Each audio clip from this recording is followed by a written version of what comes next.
没有言语，没有回应，没有笑靥，什么都没有。蓝忘机捂着脸，终于控制不住地哭了出来。蒹葭苍苍，白露为霜，所谓伊人，在水一方。蓝湛，这是什么意思？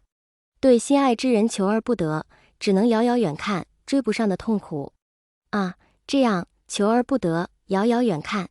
溯回从之，道阻且长；溯游从之，宛在水中央。13年后，夷陵，一面面的太阳纹旗帜倒下，青年嘴角噙着笑。跑呀，怎么不跑了？门生惊恐地看着面前之人，目眦欲裂。9条尾巴在身后轻轻摆动着，狐狸抬起手，轻轻吮了一下上面的鲜血。果然，你们这些人类骨子里都是臭的。轻轻一个响指，数十人瞬间爆体，血肉横飞。青年稍稍侧身，偏开了4件的血肉，轻轻抚了抚衣角，收敛起身上的妖气。他低头想了想，迈动脚步，不知是在想什么。天空阴暗，黑云翻滚。九尾一旦现世，必为大祸，仙门百家得而诛之。呵，青年轻轻嗤笑出声，把玩着手里的一支长笛。那是很早以前一位人类给他的。刚刚醒来时，脑子里面一片混沌。九尾重生，记忆有损。等到后来，记忆一点一点恢复，才忆起最后的画面。气息奄奄的师弟师妹将自己的尾巴全部给了他，瞬间毙了命。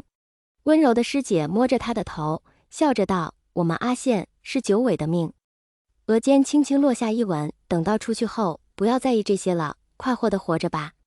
置之死地方能后生。他能重生？那他的师弟师妹还有师姐还能回来吗？还是他那最后一刻得知自己拼了命要去见的人连名字都不愿意告诉他？还是说这原本便是个圈套？攥着长笛的苍白手指猝然发力，在长笛发出快要崩裂的响声时又放下。算了，留着吧。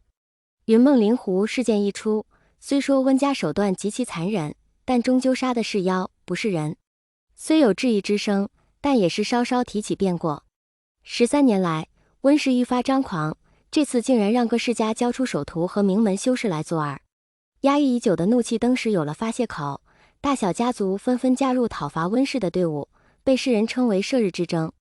仙门修士都是拼了命的在杀敌，尤其是姑苏蓝氏的蓝二公子，一把忘机琴弹奏响彻日夜，昼夜不息。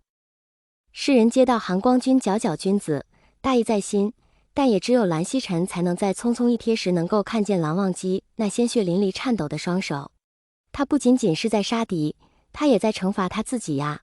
13年，光要保持那灵狐尸体不腐便消耗大量灵力。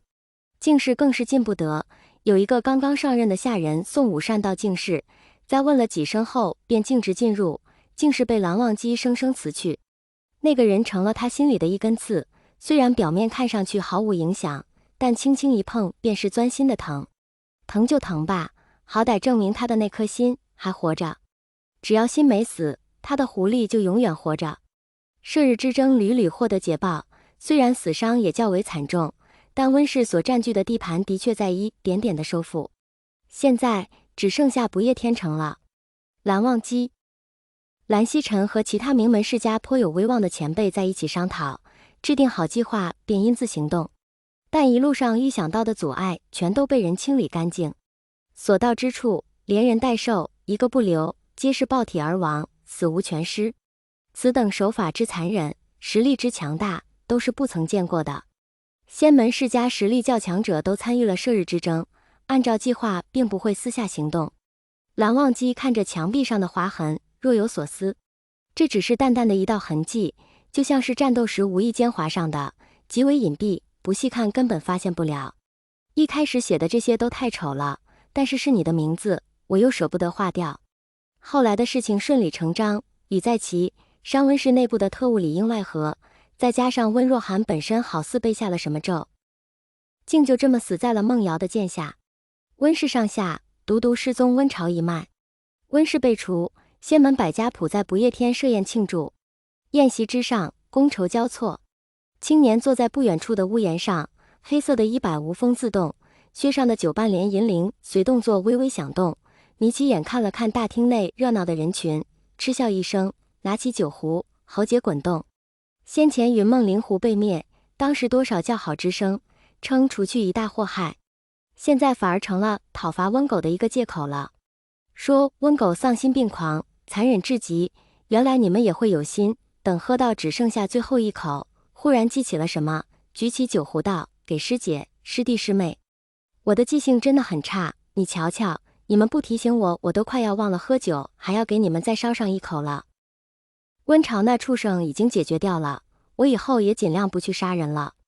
等喝完酒准备走人，拿起被搁置在一旁的笛子，鲜红的穗子垂下，一如头上的发带，明媚似阳。谁知道刚刚跳下去就碰见了旧人。蓝忘机死死盯着他，不发一言。魏无羡将手中笛子引去，勾起嘴角：“蓝二公子，有何事？”他这时为了避嫌，没有用自己原本的容貌。此时脸上是一张陌生的脸，面色苍白，嘴唇鲜红，眼角上扬。